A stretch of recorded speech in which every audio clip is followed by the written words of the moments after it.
So we're talking about Harry today. We have three lovely people here from the Harry team. So we have Logan Diemert, who starred as Tyler in the film. We have Amanda Graeff, who was Candy.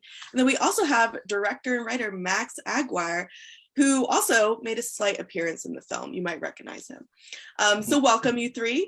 Lovely to have you. You're nominated for Best Feature Film. And Logan, you're also nominated for Best Actor. So congratulations. Thank you very much. What was the influence behind writing the script for Harry? So Logan had become very, very hairy after the shooting of our previous movie, Veneer. And he just continued to let it grow and grow and grow. And he said, well, when I shave it, we have to use it for something. You know, like when I get rid of all of this hair, we need to at least make it for something.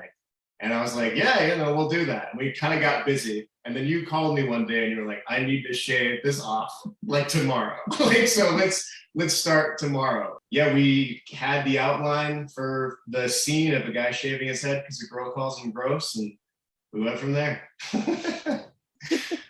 So much of the dialogue just flows so naturally. And I am curious, this is for all three of you, how much of the film was improvised as opposed to reading straight from a script, if any? The first movie we did was probably like definitely over 50%. Like 51%. It was our first movie, The Doors Between Us. Yeah. And then Veneer was mostly scripted just because there wasn't a lot of dialogue.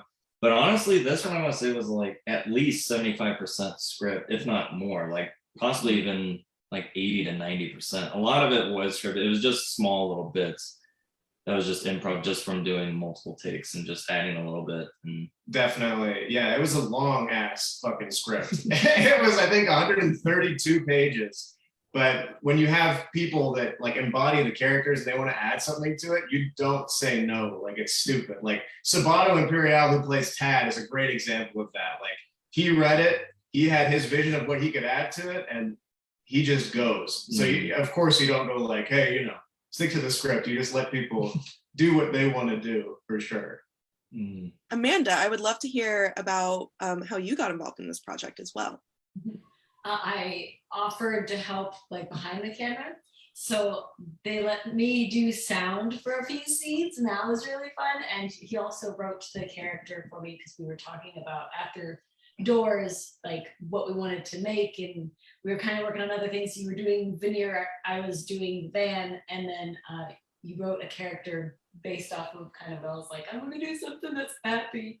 Yeah, Amanda was in our first film, Doors, and she's just very versatile, but being a versatile, talented actress, she has to play a lot of like really like mean characters or like sad characters.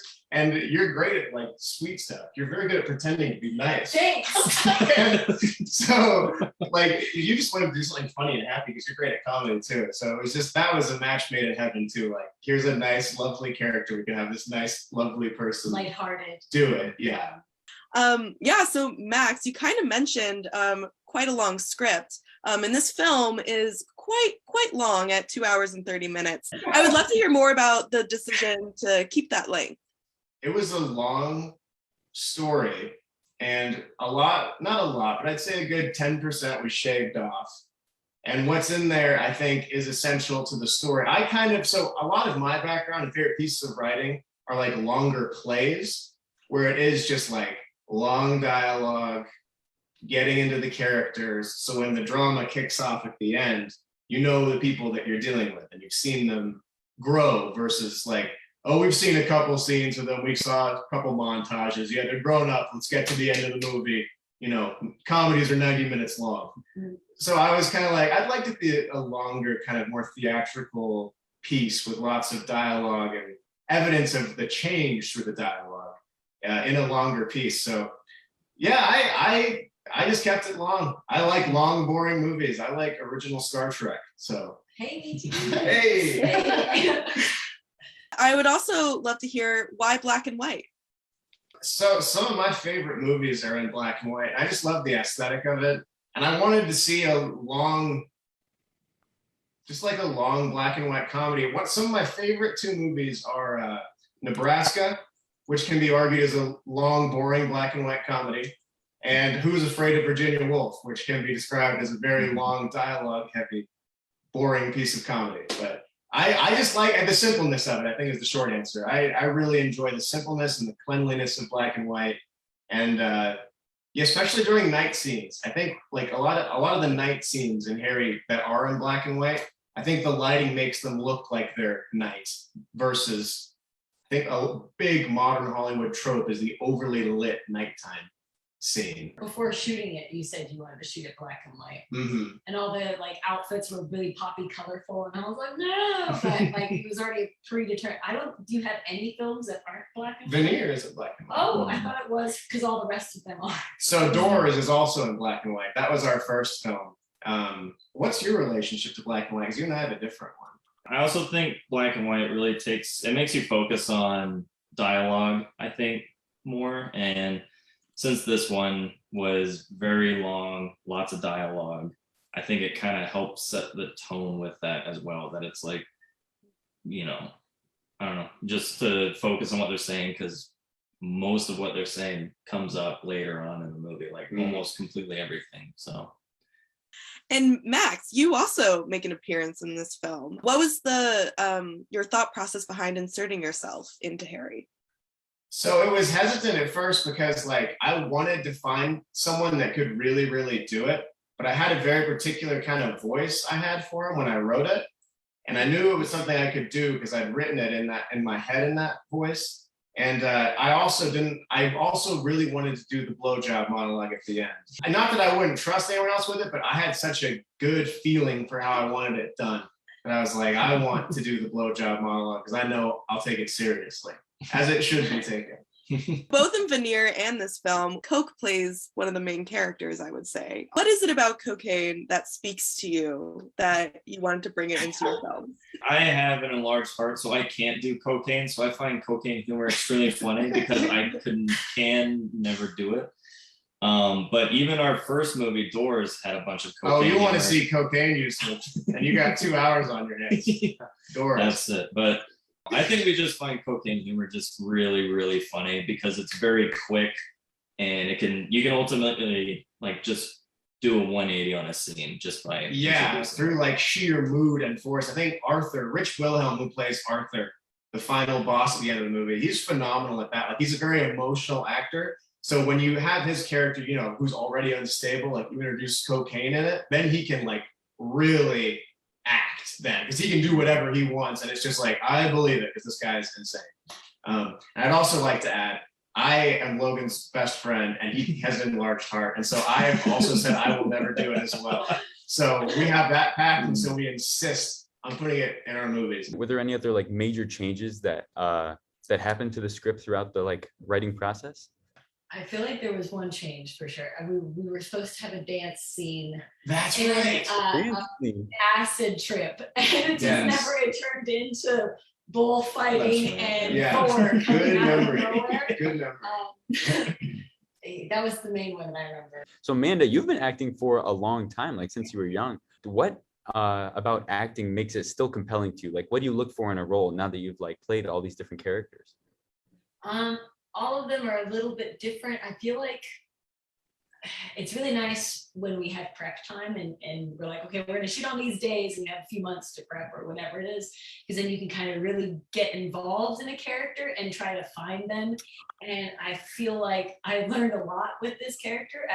I feel like I took so much from her. I want to focus on the character, but you asked me about like acting in general. I feel like I learned so much from each character because it's like a slight method and a little bit of different tools and stuff like that. But some of them, this was the only really nice character I feel like I played in a long time. A lot of times I'm either dying, I'm murdering somebody else, or just like angry or whatever.